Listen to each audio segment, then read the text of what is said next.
Hello बच्चों, कैसे हो? आपका स्वागत है त्रिपाण स्टडी सेंटर में। आज जो आपके समक्ष टॉपिक प्रस्तुत हुआ है कई मानने में काफ़ी महत्वपूर्ण है हर एक एग्जाम व्यू से। ठीक है, इसमें हम हर एक बात पे विस्तारपूर्वक चर्चा करेंगे और वो सारे जो है पहलू पर विचार करेंगे जो अब तक अछूता था। तो चलिए देखते हैं हमारा आज टॉपिक क्या है। Today we discussion most important chapter here, heredity and evolution, class 10 CBSE NCERT हियर, science and technology book. Next question arrive here that's important. Explain how the sexual reproduction give a rise to be more variable variation than the asexual reproduction. You know that is important. The question is clear here.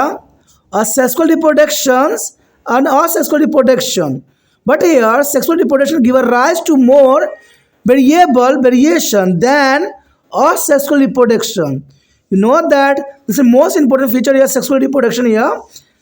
Because of the following factors, sexual reproduction lead to be numerous variable variation here. That's important.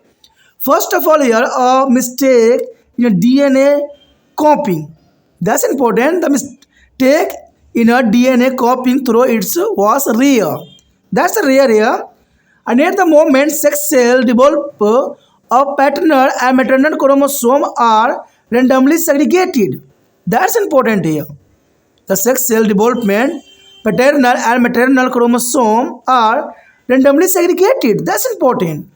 When the gametes are formed, homologous chromosome and exchange the genetic material. That's important. When the gametes are formed, homologous chromosome and exchange the genetic material. That's important. The next year, the variation accumulated as a result of reproduction over many generations and extensive diversity and natural produced by the choose. That's important here. Variation is accumulated as a result of reproduction over many generations and extensive diversities as naturally produced by the choose. Because there is only one parents engage in the asexual reproduction. Because there are only one parents engage in a asexual reproduction. Variation in highly is a constrained. As a result, the offspring share the parents' genetical makeup. That's important here. Genetical makeup is of share here. यहाँ पर जो हम chapter कर रहे हैं काफ़ी महत्वपूर्ण है। आनुवांशिकता और विकास, क्लास 10वीं CBSE NCERT के अंतर्गत साइंस और प्रौद्योगिक बुक काफ़ी महत्वपूर्ण रखेगा। हमारा अगला क्वेश्चन जो आया है काफ़ी महत्वपूर्ण है कि बताइए कैसे लैंगिक प्रजनन अलैंगिक प्रजनन की तुलना में अधिक विविधताओं को जन्म देता है। बात बहुत क्लियर है। देखिए, अलैंगिक जनन में जो है लैंगिक जनन की काफ़ी डिफरेंस देखने को मिलता है। लैंगिक जनन में जो है बहुत काफ़ी वैरायटी विभिन्नता आपको देखने को मिल जाएगा, लेकिन अलैंगिक जनन में जो है एक जैसा ही दिखता है सब कुछ। अलैंगिक जनन काफ़ी महत्व रखता है, कॉपीराइट होती है। जनरल सी बात देखा जाए तो हम यहाँ इसी बात को उजागर करना है कि लैंगिक जनन जो है अलैंगिक से अधिक विविधता क्यों जन्म देता है। तो निम्नलिखित कारणों के कारण अलैंगिक प्रजनन अनेक व्यवहारिक विविधता को जन्म देता है। सबसे पहली बात तो आता है DNA कॉपी करने में गलती। हालांकि ये दुर्लभ थी, लेकिन DNA कॉपी करने में एक बहुत सी गलतियां यहाँ पर नज़र आता है, तो ये काफ़ी महत्वपूर्ण है। जिस समय यौन कोशिकाएं विकसित होती है, पैतृक और मातृ गुणसूत्र बेतरतीब ढंग से अलग हो जाती हैं। तो ये भी काफ़ी महत्वपूर्ण बात है कि जिस समय यौन कोशिकाएं विकसित होती है, पैतृक और मातृ गुणसूत्र जो है बेतरतीब ढंग से अलग होती है। तो इन कारणों से भी ऐसा देखने को हमें मिलता है। जब युग्मक बनते हैं तो समजात गुणसूत्र आनुवांशिक सामग्री का आदान प्रदान करते हैं। यानी जब समजात गुणसूत्र बनते हैं तो वो समय काफ़ी महत्वपूर्ण होता है, क्योंकि यहाँ पर आनुवांशिक सामग्री का जो है आदान प्रदान होता है, तो ये काफ़ी महत्व रखता है। कई पीढ़ियों में प्रजनन के परिणाम स्वरूप विविधता जमा हुई होती है। कई पीढ़ियों में प्रजनन के परिणाम स्वरूप विविधता जमी हुई होती है। आपको पता है कि जो आपके अंदर गुणसूत्र मिलेंगे, जो गुण मिलेंगे, वो सिर्फ आपके माता पिता के नहीं मिलेंगे, आपके नाना नानी भी हो सकते हैं और दादा दादी भी हो सकती हैं। क्योंकि उनके भी आपके माँ के अंदर जो होता है गुणसूत्र रहते हैं, कुछ हेरिडिटेशन रहती है, तो ये आगे ट्रांसफ़र होता है। तो ये काफ़ी महत्वपूर्ण है कि कई पीढ़ियों में प्रजनन के परिणाम से विविधता जमा हुई रहती है और व्यापक विविधता स्वाभाविक रूप से पसंद से उत्पन्न हुई होती है। यानी जहाँ पर जिसके गुण होते हैं एक्सप्रेस हो सकता है। तो ये भी आपको देखने को मिल सकता है कि माता पिता काले हों बट उसके बच्चे गोरे हों, और ये भी देखने को मिल सकता है आपको कि माता पिता काले हों और बच्चे गोरे हों। तो इस कंडीशन में गलत भावनाएं नहीं उत्पन्न होनी चाहिए। इस कंडीशन में ये होना चाहिए समझ कि ये कंडीशन जो है हो सकता है आपके पैतृक पूर्वजों से जो है ट्रांसफ़र हुई हो, और ये कोई बड़ी बात नहीं है, ऐसा होता है और यही मेंडलफ ने भी साबित किया था, जिसमें कोई दो राय नहीं है। तो ये आपके मन से हमेशा हट जाना चाहिए, क्योंकि आजकल जो मनुष्य है हमेशा शक के निगाहों से जो है दूसरे की तरफ देखता है, लेकिन ये बात उनको समझ से परे रहती है और कभी ये बात को समझने की कोशिश नहीं करती हैं। तभी हमारे समाज में इतनी तरह के जो है प्रॉब्लम आती रहती है। तो ये आपको समझना है कि कई पीढ़ियों में प्रजनन की परिणाम से विविधता जमा हुई रहती है और व्यापक विविधता स्वाभाविक रूप से जो पसंद होते हैं वहाँ उत्पन्न होती है। यानी ये जीन कहीं भी एक्सप्रेस हो सकती है। क्योंकि अलैंगिक प्रजनन में केवल एक ही माता पिता लगे होते हैं, इसलिए विभिन्नता अत्यधिक बाधित होती है। और लैंगिक जनन में जो होता है एक ही माता पिता लगे रहते हैं, इसलिए में विभिन्नता में अधिकता भी बाधित होती है। परिणाम स्वरूप संतान माता पिता के अनुवांशिक संरचना का साझा ही करते हैं। आप अलैंगिक जनन में जो होगा माता पिता के जैसे ही बच्चे का निर्माण होगा, लेकिन लैंगिक जनन में विभिन्नता आपको देखने को मिलेगा और ये सत्य है और ये काफ़ी महत्वपूर्ण है। तो आपको समझ गए होंगे कि अलैंगिक प्रजनन में केवल एक ही माता पिता लगे होते हैं, इसलिए इसमें विभिन्नता हमें अधिक बाधित होती है। लेकिन लैंगिक जनन में जो है माता पिता से बहुत संरचनाएं जो है अनुवांशिकता का जो है आदान प्रदान होती है, इसलिए बच्चों में बहुत ही विभिन्नता हमें नजर आती है। Next question arrive here, that's most important. Explain a Mendel's experiment with the peas on the inheritance of the character, considering only one visible contrasting character. You know that is important.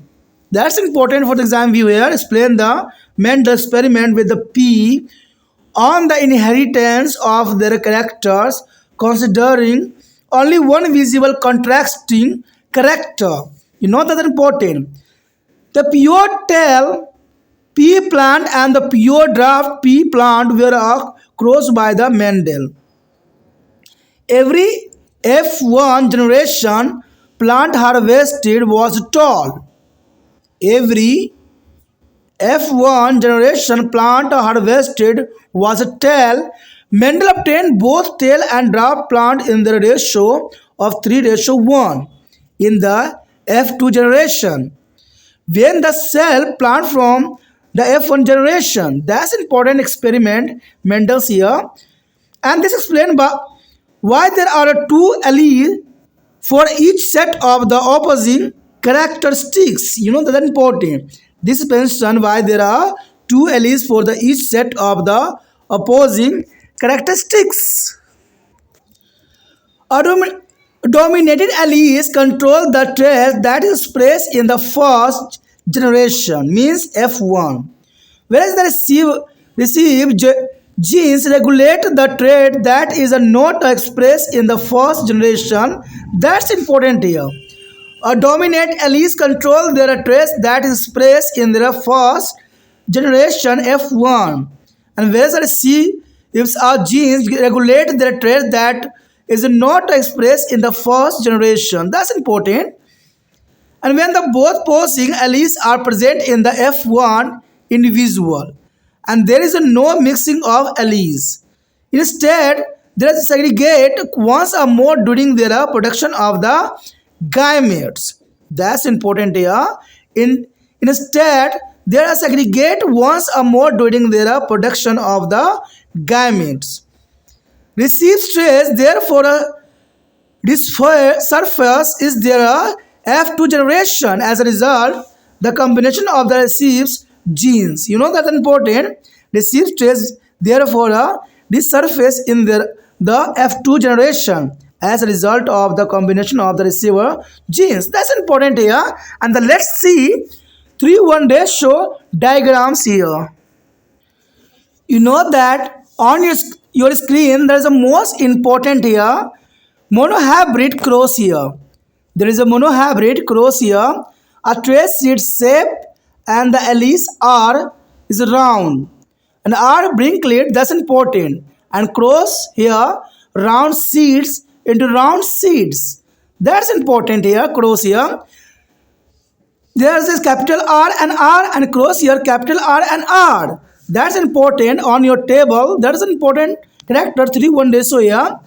The RR is the first here. That's important. A genotypes is RR and the R small r and small r here. A phenotypes is a round and brinkling. Means a G ratio is a 1:1. There is a 1:1.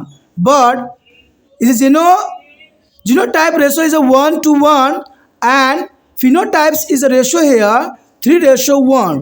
That's important here for the exam view. That is important.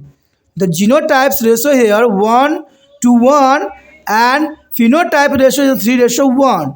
That's important. यहाँ पर जो हम chapter कर रहे हैं काफ़ी महत्वपूर्ण है।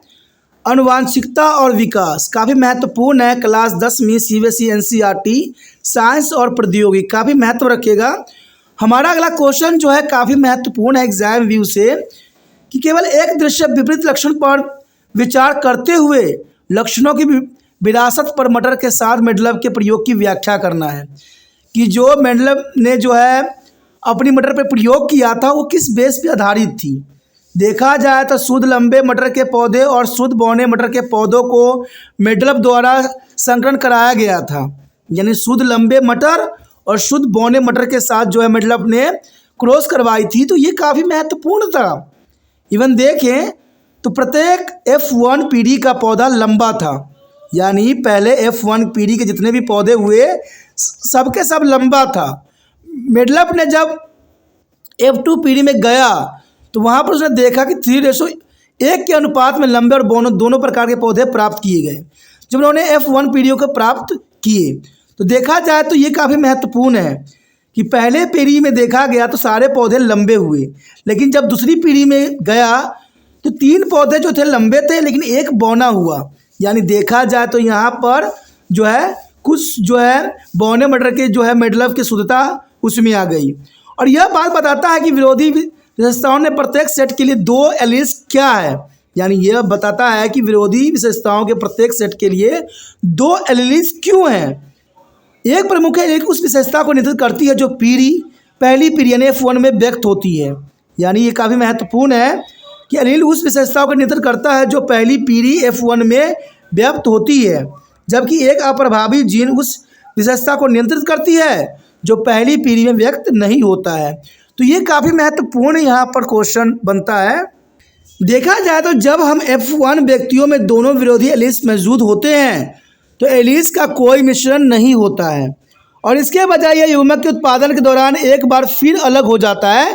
तो ये काफ़ी महत्वपूर्ण है कि जब F1 व्यक्तियों में दोनों विरोधी एलील्स मौजूद होते हैं तो एलील्स एक कोई विशेष मिश्रण नहीं होता है और इसके वजह से युग्मक के उत्पादन के दौरान एक बार फिर अलग हो जाता है और इसलिए अप्रभावी जीन के संयोजन के परिणाम स्वरूप F2 पीढ़ियों में अप्रभावी लक्षण फिर से उभर आते हैं। तो ये काफ़ी महत्वपूर्ण है कि ये जो है F2 में अप्रभावी लक्षण फिर से जो है उभर आते हैं। पहले पीढ़ी में नज़र नहीं आएगा लेकिन दूसरी पीढ़ी में इस तरह के लक्षण जो हैं ज़रूर नज़र आएंगे। और इसी बात को अगर हम डायग्रामेटिक देखें, चित्र के अनुसार देखें तो ये समझने के लिए हमारे लिए काफ़ी महत्वपूर्ण रहेगा। चलिए देखते हैं पिक्चर को। अब यहाँ पर आप देख सकते हो काफ़ी महत्वपूर्ण है कि F1 मोनोहाइब्रिड क्रॉस काफ़ी महत्व रखता है। देखा जाए तो यहाँ पर ट्रे सीड शेप है, एलीस जो होगा R होगा जो कि स्मॉल r और कैपिटल R में हम यहाँ एलीस लेंगे और क्रॉस जो होगा राउंडेड सीड जो राउंडेड सीड के साथ करेगा। तो यहाँ पर आप देख सकते हो अगर हम क्रॉस करवाते हैं तो यहाँ पर जीनोटाइप जो होगा वो RR capital R small r and small r। तो ये काफ़ी महत्वपूर्ण रहेगा जीनोटाइप्स। अगर फिनोटाइप की बात करें तो इसमें राउंडेड एंड ब्रिंकलिक सिर्फ एक होगा। तो ये काफ़ी महत्वपूर्ण यहाँ पर बात रखता है। तो जरा देखा जाए तो जीनोटाइप आप समझ गए होंगे कि जीनोटाइप की यहाँ पर संख्या जो है टाइप की अगर रेशो की बात करें तो 1:2:1 पे आएगा। यानी आप देख सकते हो कि 2 कैपिटल आर है, 2 स्मॉल आर है, इसलिए जीनोटाइप जो होगा 1:1 के आएगा रेशो में। अगर हम फिनोटाइप की बात करें तो जनरल सी बात है कि 3 में जो होगा कैपिटल आर आपको नज़र आ रहा होगा, लेकिन 1 में जो है स्मॉल आर है, तो इसका जो है फिनोटाइप रेशो बनेगा 3:1। तो ये मोनोहाइब्रिड क्रॉस जो है काफ़ी महत्वपूर्ण एग्जाम व्यू से रखता है। और next question arrive here that's important. Give the basic feature of the mechanism of inheritance. You know that is an important question for the exam view here. Class 10 CBSE NCERT. Give the basic feature of the mechanism of inheritance. That's important.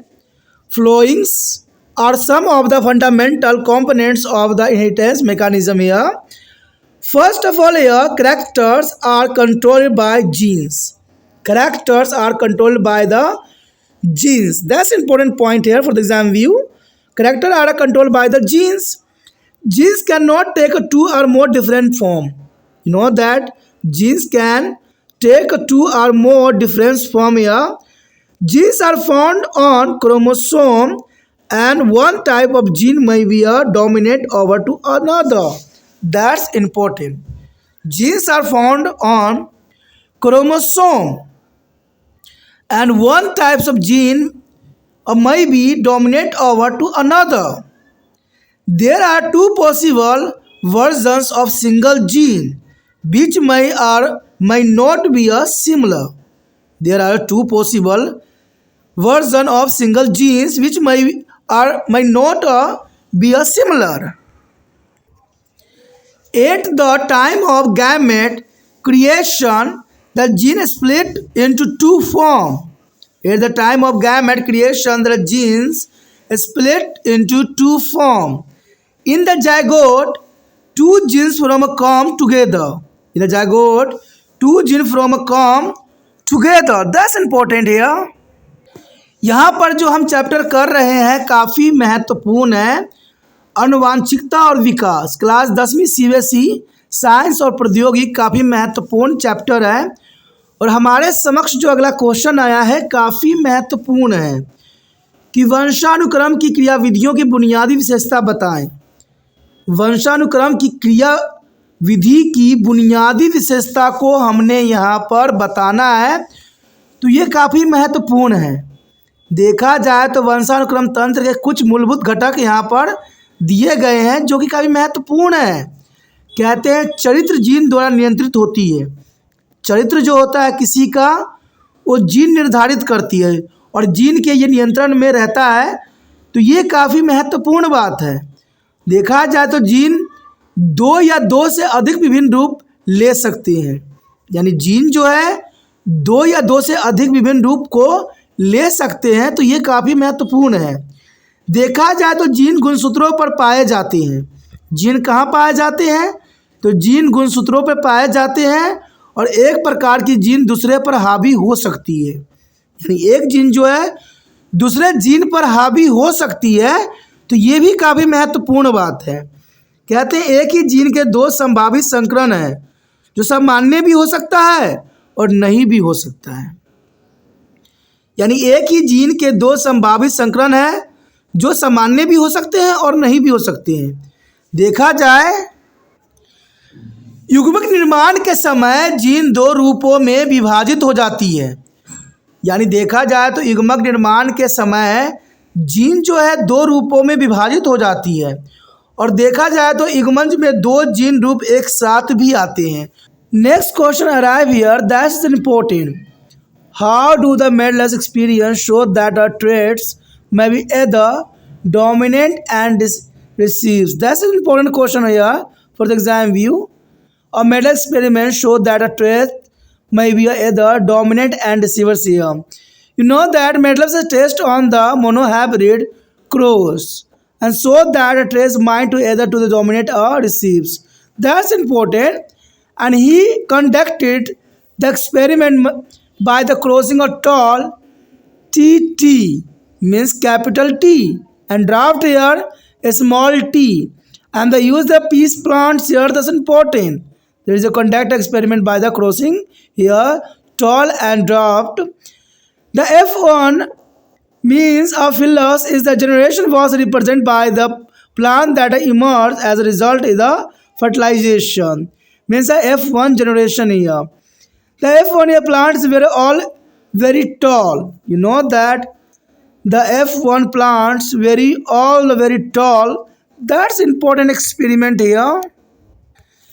Mendel continued by the cell pollinating the plants from to phyllis generation, and a result 1/4 of the plant produced by the F2 generation were a draft. That's important here. Mendel continued to cell pollinating their plant from the phyllis generation.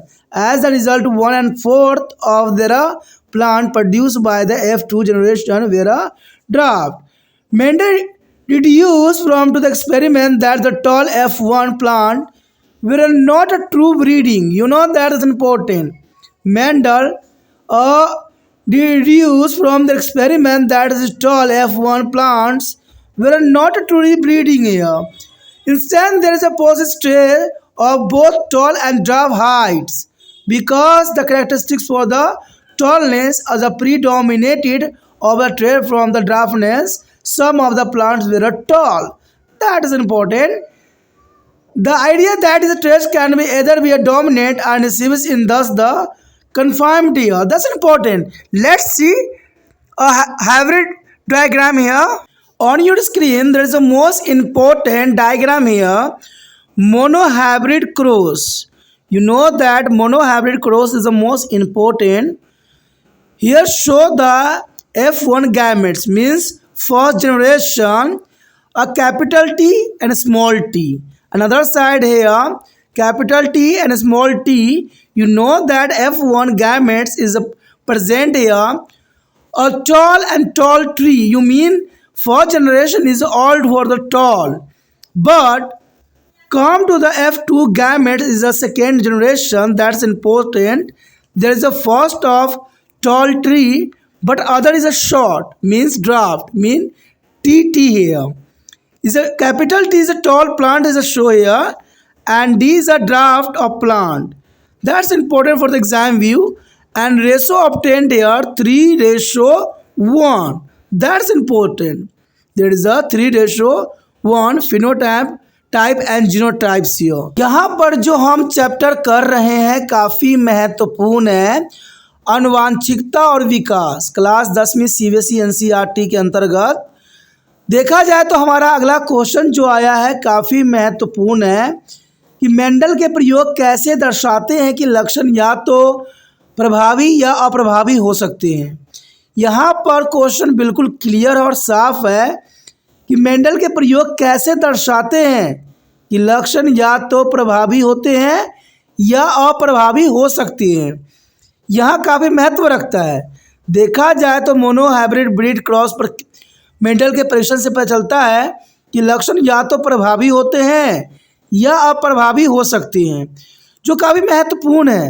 देखा जाए तो Mendeleev ने यहाँ पर उपयोग जो है लंबे के लिए इन्होंने TT का उपयोग किया, कैपिटल T, और बोने के लिए यानी ड्राफ्ट के लिए इन्होंने स्मॉल t का उपयोग किया। मटर के पौधों को पार करके प्रयोग किया गया और ये प्रयोग काफ़ी महत्वपूर्ण था। देखा जाए और देखा भी गया कि F1 पीढ़ी का प्रतिनिधित्व उन पौधे द्वारा किया गया जो निषेचन के परिणाम स्वरूप उभर के आए थे। इसलिए F1 के सभी पौधे बहुत ऊंचे थे, यानी सब के सब जो है इक्वल थे, ऊंचे थे, लंबे थे। तो ये F1 जनरेशन में थी। मेंडल ने फिलियस पीढ़ी से पौधों को स्वयं परागण करना जारी रखा और परिणाम ये निकला कि F2 पीढ़ी द्वारा उत्पादित पौधों में 1/4 बौने थे, यानी 4 में से 1 जो थे बौना था। और ये बात यहाँ पर रिप्रेजेंट किया कि ये स्वयं परागण करने के पश्चात जब F2 जनरेशन में जाएगा तो पीढ़ी द्वारा उत्पादित पौधों में से 1/4 बौने हमें प्राप्त होगा। काफ़ी महत्वपूर्ण एक्सपेरिमेंट था ये। देखा जाए तो मेंडल ने इस प्रयोग से यह निष्कर्ष निकाला कि लंबे यानी F1 पौधे सच्चे प्रजनन वाले नहीं थे। यानी देखा जाए जो F1 पौधों में प्रजनन हुई वह सच्चे नहीं थे। तो ये बात वहाँ पर नोट करने वाली थी। इसके बजाय उनमें लंबे और बौने कद दोनों के गुण थे। देखा जाए तो लंबे यानी जो F2 जनरेशन में गई वहाँ पर लंबे पौधों के साथ साथ जो थे बौने पौधे के गुण भी थे, क्योंकि लंबेपन की विशेषता बौनेपन के लक्षणों पर हावी थी, इसलिए कुछ पौधे लंबे थे और ये काफ़ी महत्वपूर्ण था। और इस प्रकार यह विचार जो पुष्ट होता है कि लक्षण या तो प्रभावी हो सकते हैं या अप्रभावी हो सकते हैं। तो ये काफ़ी महत्वपूर्ण है, क्योंकि पहले जनरेशन हमने देखा कि लक्षण अप्रभावी थे, लेकिन जैसे हम F2 में गए वहाँ पर हमें प्रभावी लक्षण देखने को मिला, जो ये काफ़ी महत्वपूर्ण है। इसी बात को अगर हम डायग्रामेटिक शो कर यानी चित्रों के अंतर्गत देखें तो एग्जाम व्यू से काफ़ी महत्वपूर्ण बन जाता है। चलिए देखते हैं पिक्चर और डायग्राम की क्या इसकी में विशेषता जो है मेंडलफ ने दर्शाई थी। चलिए देखते हैं। यहाँ पर जो आपके समक्ष मोनोहाइब्रिड क्रॉस का जो पिक्चर आया है काफ़ी महत्वपूर्ण है। मेंडलफ ने इसी प्रकार के एक्सपेरिमेंट को जो है दर्शाया था और ये काफ़ी महत्वपूर्ण भी साबित हुआ। यहाँ पर देखा जाए तो F1 गैमेट यानी पहली जनरेशन में आप देख सकते हो कि यहाँ पर कैपिटल T और स्मॉल t के जो है आपस में करवाया गया है क्रॉस। तो इसमें हमारी पहली जनरेशन की खासियत ये रही कि सारे पौधे जो थे टॉल यानी लंबे लंबे नज़र आए, जो कि यहाँ मेंडलफ ने साफ शब्दों में कहा था। दूसरी तरफ अगर हम चले F2 गैमेट्स में यानी दूसरे जनरेशन में, तो यहाँ पर ये पाया गया कि एक तो टॉल दिख रहा है और दूसरा जो है यहाँ पर शॉर्ट दिखा, यानी बौनेपन जो है लक्षण उभर के सामने आया। यानी पहले लक्षण में हमें कुछ भी अधिक जो है फ़र्क देखने को नहीं मिला, लेकिन दूसरे में प्रभावी हुआ। पहले में अप्रभावी था लेकिन दूसरे जनरेशन में प्रभावी हुआ। यानी देखा जाए तो कैपिटल T जो है लंबे पौधे के लिए यूज़ किया गया है और D जो है ड्राफ्ट प्लांट यानी देखा जाए D जो है बौने पौधों के लिए हुआ।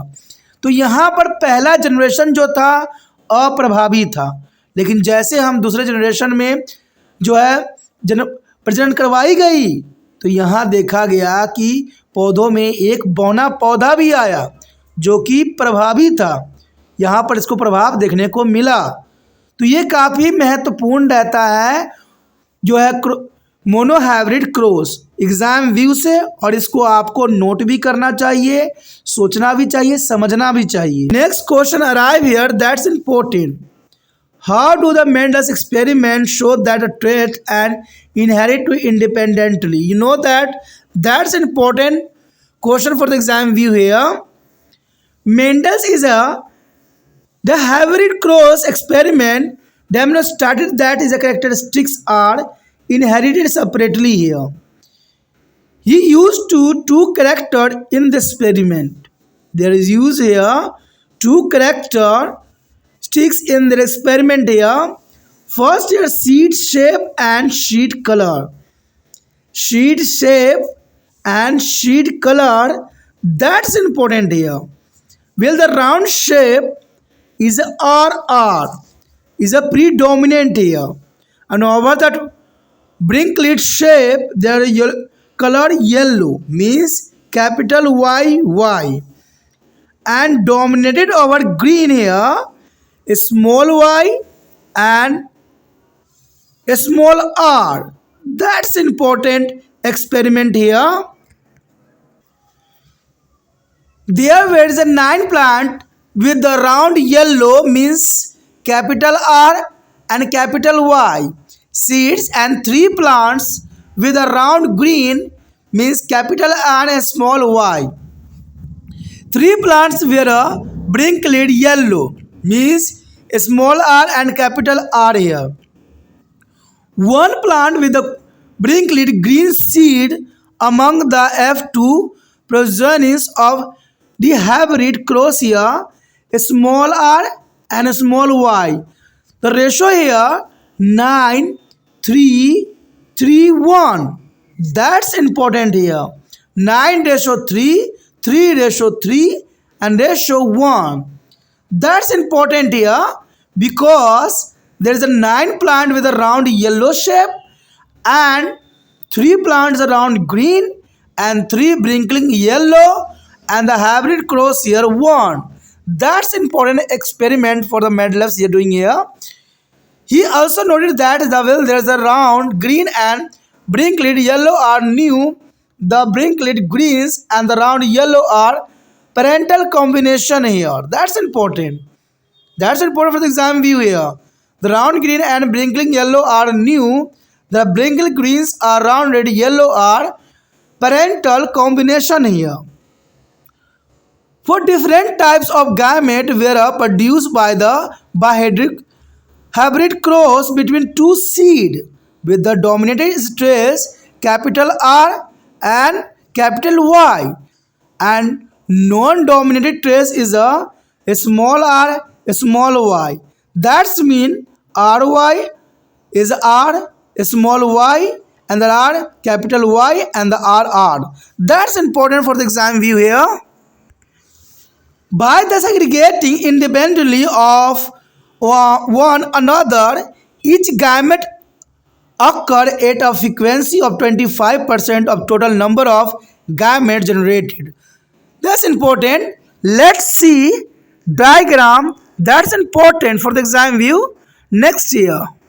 On your screen, there is a most important the hybrid cross here. You know that is important. On clear on your mind, there is a pure breeding round yellow seeds here, capital R and capital Y, and pure breeding brinking green seeds, small r, small y here. You know that there is a cross here of parents and parents gametes, capital R and Y, and small r and small y. You know that first generations here, a round yellow seed is a pollination. That's important. And here a table on your clear, there is a pure breed has a yellow here, a 9, yellow round here 9, and yellow brinkled is 3, and green round here 3, but one green brinkled is 1. On screen you're clear on second generation F2 here. Know that is important for the exam view. That's important here. यहाँ पर जो हम question करने जा रहे हैं काफ़ी महत्वपूर्ण है। कहते हैं अनुवांशिकता और विकास के अंतर्गत चैप्टर है क्लास 10 CBSE NCERT के अंतर्गत। हमारा अगला क्वेश्चन जो आया है वो काफ़ी महत्वपूर्ण है कि मेंडल के प्रयोग में यह कैसे पता चलता है कि लक्षण स्वतंत्र रूप से विरासत में मिले हैं। ये काफ़ी महत्वपूर्ण क्वेश्चन था सभी साइंटिस्टों के लिए, और मेंडलेव ने इस बात को जो है स्वतंत्र रूप से जो है बताने की कोशिश किया, और मेंडलेव के प्रयोग से यह कैसे पता लगा कि लक्षण स्वतंत्र रूप से विरासत में मिले हैं। तो ये क्वेश्चन काफ़ी महत्वपूर्ण रहेगा एग्जाम व्यू से। मेंडलेव का जो है डायहाइब्रिड क्रॉस प्रयोग दर्शाता है कि विशेष अलग अलग विरासत मिली है, और ये काफ़ी महत्वपूर्ण है। देखा जाए तो डायहाइब्रिड क्रॉस जो मेंडलेव ने यहाँ पर की, ये एक्सपेरिमेंट काफ़ी महत्वपूर्ण था, और उन्होंने पाया कि उन्होंने प्रयोग में 2 विशेषता का उपयोग किया, बीज का आकार और बीज का रंग। सबसे पहले तो उन्होंने बीज का आकार का अध्ययन किया, और दूसरी बात था बीजों का रंग। कहते हैं इससे काफ़ी बात क्लैरिटी के साथ समझ में आ जाती है। देखा जाए तो गोल आकार यानी कैपिटल R और झुर्रीदार आकार पर हावी है, पीला रंग यानी YY हरे YYRR पर हावी है। तो ये काफ़ी महत्वपूर्ण बात यहाँ पर मेंडलेव ने जो है बताने की कोशिश किया कि लक्षण स्वतंत्र रूप से हमें विरासत में मिलते हैं। अगर हम आगे बात करें तो इस एक्सपेरिमेंट में ये बात साफ हुआ कि डायहाइब्रिड क्रॉस यानी capital R and capital Y की F2 संतानों में गोल पीले यानी capital R and small y बीज वाले 9 पौधे होंगे। यानी ये 9 पौधों के रूप में हमारे समक्ष आए। गोले हरे यानी small r and capital Y वाले पौधे झुर्रीदार थे। देखा जाए तो 3 पौधे आए हमारे पास, और झुर्रीदार पीले जो थे, जो स्मॉल आर और स्मॉल वाई वाले 3 पौधे थे। और देखा जाए तो इसका अनुपात काफ़ी दिलचस्प था, 9:3:3:1, यानी 9, इसका अनुपात जो बना 9:3:3:1। तो ये काफ़ी महत्वपूर्ण है।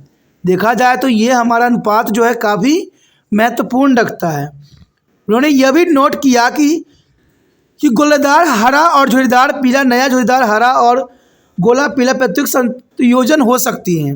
यानी ये एक्सपेरिमेंट काफ़ी बात पे जो है काफ़ी महत्वपूर्ण रखा।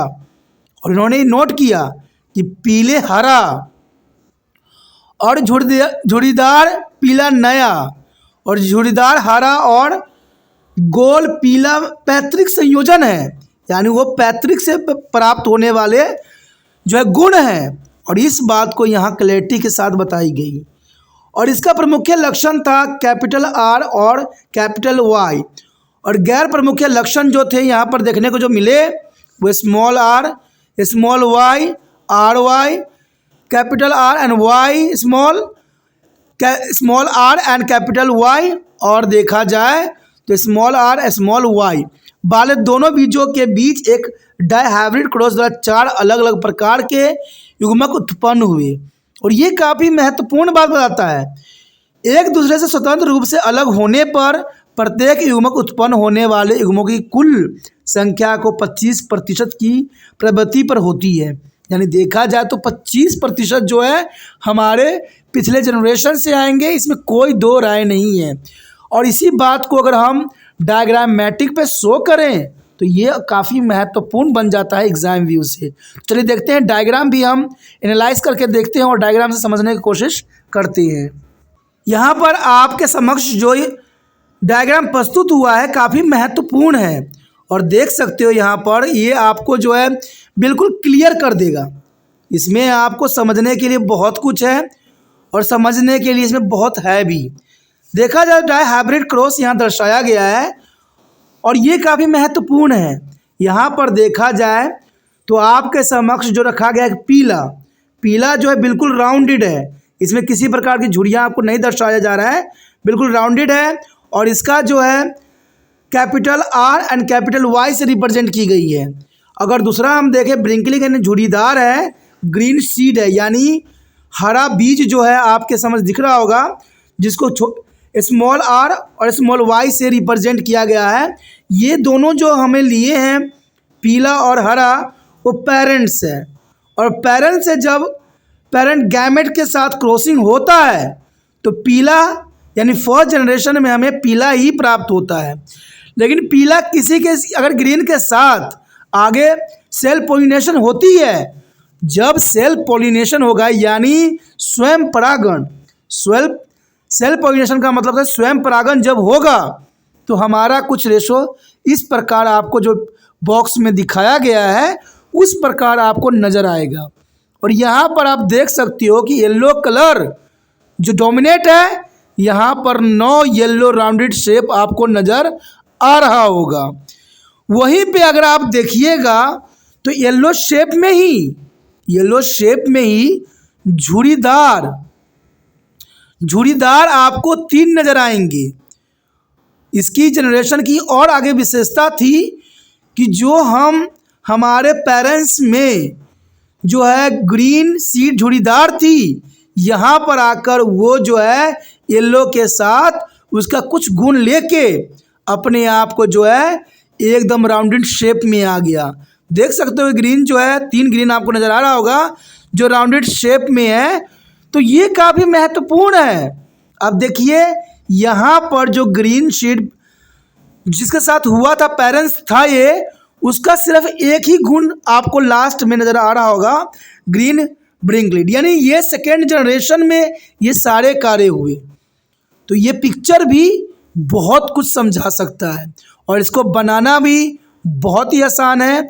जैसे आप देख सकते हो पहले कैपिटल आर कैपिटल वाई, फिर small R capital Y, capital R small Y और स्मॉल आर और स्मॉल वाई लेके ऊपर 4 हमने रखे हैं, 4 नीचे सेम ही रखे हैं और फिर इन दोनों को आपस में क्लोज किए हैं। तो हमारा यहाँ पर जो रेशो आता है 9:3:1 का रेशो आता है, और ये काफ़ी महत्वपूर्ण रहता है एग्जाम व्यू से। And our last question arrive here, that is the most important here, that is the most important for the exam view. Examiner many times asked in this questions here. Why did the Mendel select the pea plants for experiment? That's important question here. Why did Mendel select the pea plant for his experiment? You know that Mendel experiment is the most important. First of all, George Johannes Mendel is also known as the father of genetics. Who is the father of genetics? Is a G.J. Mendel. That's important here. He has studied the inheritance of 7 pairs of contrasting traits present in the garden pea plants here. That's important experiment Mendel's here. He proposed 3 principles of heredity based on this result. You know that he proposed the 3 principles of heredity based on this studies here. You know that the reason why the Mendel choose the garden pea plant for the experiment. That's important question here. You know that first of all, presence of observable trait with the contrasting form. First of all reasons here, presence of observable trait with the contrasting forms here.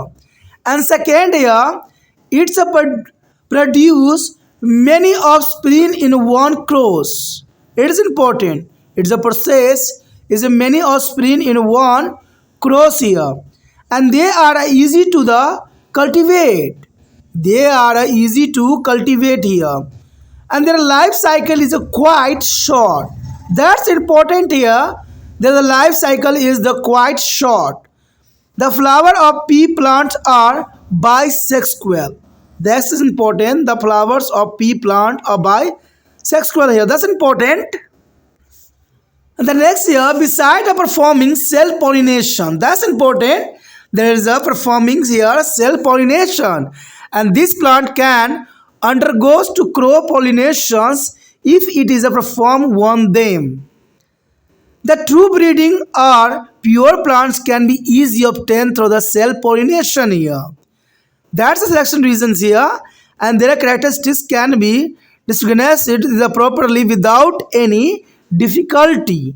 This means that a trace in the plant can be easily absorbed. There is a easily absorbed, and this plant supposes a large flowers, and therefore anthers is a male can be easily removed to the make this flower cross with the pollens from anther flower. That's reason is a select to the middle of is a pea plants here. That's important for the exam view here. यहाँ पर जो हम chapter कर रहे हैं आनुवांशिकता और विकास, class 10वीं CBSE NCERT science और टेक्नोलॉजी, काफ़ी महत्वपूर्ण बुक है। और हमारा अंतिम क्वेश्चन जो आया है वो अपनी विशेषता लेके आया है। ये क्वेश्चन कई बार एग्जाम में पूछे जाते हैं कि मेंडल ने अपने प्रयोग के लिए मटर के प्रयोग पौधे का चयन क्यों किया। मेंडल ने अपने प्रयोग के लिए मटर का पौधे का चयन क्यों किया, ये सबसे बड़ी बात है। कहते हैं जो उसने एक्सपेरिमेंट 3 रेशो पर किया, 1:2:1, 3:1 और 9:3:1, तो ये जो इसकी प्रिंसिपल था, जो सिद्धांत इसने दिया, इनका एक्सपेरिमेंट मटर के पौधों पे की गई। लेकिन मेंडल ने सबसे प्रथम बात तो यही आता है कि मेंडल ने किसी और पौधे को क्यों नहीं सेलेक्ट किया, मटर का ही पौधा क्यों सेलेक्ट किया। और उसको देखा जाए तो ये काफ़ी महत्वपूर्ण है। कहते हैं मेंडल का प्रयोग इन्हीं चीज़ों पर आधारित था, और मेंडल का पूरा नाम जो था गेर्ग जोहान मेंडल था, और उसको आनुवांशिकता का जनक यानी फादर ऑफ जेनेटिक भी कहा जाता है। यानी देखा जाए इसको पितामह कहा जाता है आनुवांशिकता का। तो एग्जाम में कई बार क्वेश्चन MCQ में आ जाता है, या तो मेंडल का पूरा नाम के अंतर्गत आ जाए, या जेनेटिकल फादर किसे कहते हैं तो ये भी आ जाए, कुछ भी हो सकता है, सिर्फ आपको क्वेश्चन समझ में आना चाहिए। उन्हें बगीचों के मटर के पौधों में मौजूदा 7 जोड़े विपरीत लक्षणों की विरासत का अध्ययन किया। ये काफ़ी महत्वपूर्ण बात है कि उन्होंने बगीचे के मटर के पौधों में मौजूद 7 जोड़े यानी 7 पेयर्स ऑफ विपरीत लक्षणों यानी जिनके लक्षण अलग अलग थे का विरासत का अध्ययन किया कि उन्हें अगले जनरेशन से क्या मिला है। तो इसे हम विरासत कहते हैं कि विरासत में उनको क्या मिला है। तो इन्होंने 7 जोड़े विपरीत लक्षणों जिनके अलग अलग करैक्टर थे उसका इन्होंने अध्ययन किया। उन्होंने इन अध्ययनों के आधार पर आनुवंशिकता के 3 सिद्धांत प्रस्तावित किए, जो है 1:1 रेशो और देखा जाए तो 3:1 रेशो, 3:1 रेशो का और 9:3:1। तो ये तीनों के तीनों काफ़ी महत्वपूर्ण है एग्जाम व्यू से। अब चलिए देखते हैं कि मेंडल ने जो है आखिरकार मटर के ही पौधे को सिलेक्शन क्यों किया और क्या कारण था। तो ये जानना हमारे लिए बहुत ही काफ़ी दिलचस्प रहेगा और एग्जाम व्यू से महत्वपूर्ण भी रहेगा। यहाँ पर आप देख सकते हो कि मेंडल ने अपने प्रयोग के लिए मटर के पौधे क्यों चुना, इसके कारण यहाँ पर उपस्थित हो गया है। देखा जाए तो विपरीत रूपों के साथ अवलोकन योग्य लक्षणों की उपस्थिति। सबसे पहले मटर में एक खासियत थी कि विपरीत रूपों के साथ अवलोकन योग्य लक्षणों की उपलब्धि थी। कहते ये काफ़ी महत्वपूर्ण था कि विरासत रूप के साथ अवलोकन करने के लिए सभी लक्षण जो है मटर के पौधों में उपस्थित थी और यह एक बार में कई संतान पैदा कर सकते थे, यानी एक बार में कई बीज उत्पन्न हो सकते थे। इसलिए यहाँ पर मेंडल ने जो मटर के पौधों का सिलेक्शन किया। इवन देखा जाए तो इसकी खेती करना भी आसान था। मेंडल ने देखा कि मटर के पौधे का खेती करना बहुत ही सरल है। कहते हैं जो चीज़ सरल होता है उस पर एक्सपेरिमेंट करना भी आसान रहता है। और सबसे महत्वपूर्ण बात कि इसका जीवन चक्र काफ़ी छोटा होता है। देखिए दोस्तों, अगर आप लंबे जीवन चक्र में करोगे तो कहते हैं पौधे में जब तक हम जनरेशन देखेंगे नहीं तब तक जो है देखने वाले की मृत्यु हो जाएगी। कारण क्या है, इतना लंबा समय तक कौन जिंदा भी रहता है।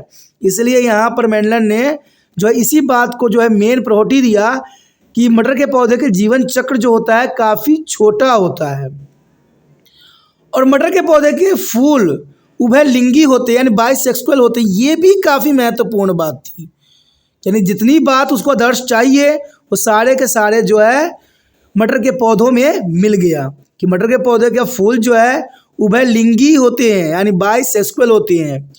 और सबसे महत्वपूर्ण बात था इसमें स्वयं परागण करने के अलावा यदि इन पौधों का क्रॉस परागण किए जाए तो परागण से भी गुजर सकते हैं। यानी इनमें दोनों तरह के पोलिनेशन थे, सेल्फ भी थे और क्रॉस भी थे, यानी स्वयं परागण भी थे और पर परागण भी थे। अब देखिए ऐसा गुण किसी किसी पौधों में ही मिलता है, सारे गुण एक पौधों में नहीं मिलता है, लेकिन मटर में सारे गुण देखने को मिले कि इसमें संतान पैदा करने एक बार में कई संतान पैदा करने का लक्षण भी था। तो इसका जो है जीवन चक्र छोटा भी था।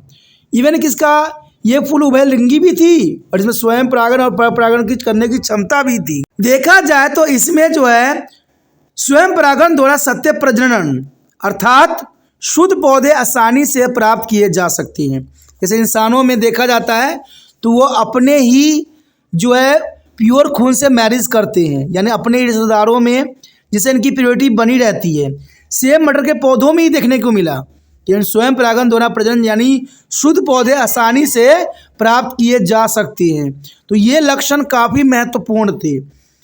इनकी विशेषताओं के बिना किसी भी कठिनाई के ठीक से पहचाना जा सकता था, यानी विशेषताओं को बिना किसी कठिनाई से ठीक से पहचानने की इसमें बिल्कुल क्षमता थी। और इसका मतलब यह है कि इस पौधे के लक्षण आसानी से देखे जा सकते हैं, यानी इन पौधों के जो लक्षण हैं हम बहुत ही आसानी और सरलता से देख सकते हैं। इन पौधों में बड़े फूल होते हैं, ये भी इसकी विशेषता थी कि मटर के पौधों में बड़े फूल होते हैं, इसलिए इस फूल के दूसरे फूलों के परागण से मिलाने के लिए पराग कोश या नर को आसानी से हटाया जा सकता था, यानी परागण कोश को हटाना इसमें काफ़ी सरल था। तो आप समझ गए होंगे कि मेंडल ने जो है मटर के पौधों का ही चयन क्यों किया, और ये चयन उसके लिए काफ़ी महत्वपूर्ण भी था और उसको जो है जेनेटिक्स का यानी आनुवंशिकता का पितामह भी इसी मटर के कारण ही ये पदवी मिली, क्योंकि ये मटर के पौधों में सारे गुण थे जो इस एक्सपेरिमेंट के लिए आसान कर सकता था। दोस्तों इसी के साथ हमारा जो क्वेश्चन का सिलसिला चल रहा था आनुवांशिकता और विकास यानी हेरिडिटी एंड एवोल्यूशन के चैप्टर के अंतर्गत, क्योंकि आधे चैप्टर तो उसके कट चुके हैं, एवोल्यूशन वाले सारे पार्ट कट चुके हैं, यहाँ पर जो है सेक्स डिटर्मिनेशन तक ही है। तो ये यहीं तक ही आपका सिलेबस के अंतर्गत ही मैंने वीडियो बनाई है और इसमें जो 12 क्वेश्चन है काफ़ी महत्वपूर्ण है, एग्जाम व्यू से भी महत्वपूर्ण रखता है और आपके लिए भी काफ़ी महत्वपूर्ण है। तो 12 के 12 क्वेश्चन को ध्यानपूर्वक देखिए, समझिए और अपने कॉपी में नोट कीजिए। त्रिपाण स्टैंडर्ड का विश्वास है कि एग्जाम में क्वेश्चन इन्हीं क्वेश्चनों में से ही होगा और बाहर से कोई क्वेश्चन इसके अंतर्गत नहीं आएगा। तो इसलिए जितना हो सके इस वीडियो को शेयर कीजिए, शेयर ही दूसरे बच्चों का केयर हो सकता है और शेयर नहीं कीजिएगा तो दूसरे बच्चों का केयर भी नहीं होगा। कहते हैं दोस्तों अपने लिए तो सभी जी लेते हैं, दूसरे के लिए जीना ही एक इंसान की सबसे बड़ी पहचान है। तो हमें इंसान बनना है, अच्छा इंसान बनना है, तो जितना हो सके शेयर ज़रूर कीजिए। शेयर में हिचकिचाइए नहीं, क्योंकि शेयर कोई गलत चीज़ नहीं है। आप किसी को कुछ बताना चाहते हो, कुछ बता के ही जो दूसरे बच्चों का सहायता किया जा सकता है। मैं बात कई बच्चों से सुनता हूँ कि उनको इस वीडियो का पता नहीं था, इनके पास वीडियो थी नहीं। तो ये मैं जानता हूँ कि मैं तो चलो यूट्यूब पर डाल देता हूँ, सब बच्चों तक पहुँचने की तभी होता है जब आप चलो सब्सक्राइब करते हो। बहुत से बच्चे ऐसे हैं जो वीडियो देखते हैं और स्किप कर जाते हैं, आगे बढ़ जाते हैं, छोड़ देते हैं, सब्सक्राइब नहीं कर रहे हैं। सब्सक्राइब नहीं कीजिएगा तो अगला वीडियो का नोटिफिकेशन कहाँ से मिलेगा। और यहाँ तो थोड़ी सिलसिला ख़त्म होने वाला है आपका। आपको पता है कि त्रिपाण सेंटर के साथ एक बार जो है संबंध बन जाता है, बंधन में आप बंध जाते हो तो कई समय तक आप त्रिपाण सेंटर के साथ जुड़ जाते हो। कारण क्या है कि त्रिपाण स्टडी सेंटर 8 से लेकर MA तक बच्चों के लिए महत्वपूर्ण प्लेटफॉर्म यहाँ तैयार किया हुआ है और ये समय समय पर हर समय वीडियो जो है आता ही रहता है और हर एक क्लास के बच्चों के लिए। ये नहीं कि सिर्फ एक क्लास का ही इसमें प्रोग्राम चल रहा होता है, ऐसा कुछ नहीं है। सभी क्लासों के बच्चों को कुछ न कुछ जो है प्राप्त होता रहता है समय रहते रहते। और एग्ज़ाम होता है तो यहाँ पर महत्वपूर्ण भी बनता है। इसलिए दोस्तों सोचिए नहीं, विचार ना कीजिए, अभी त्रिपाण स्टडी सेंटर को साथ सब्सक्राइब कीजिए और त्रिपाण सेंटर के साथ जुड़ जाइए।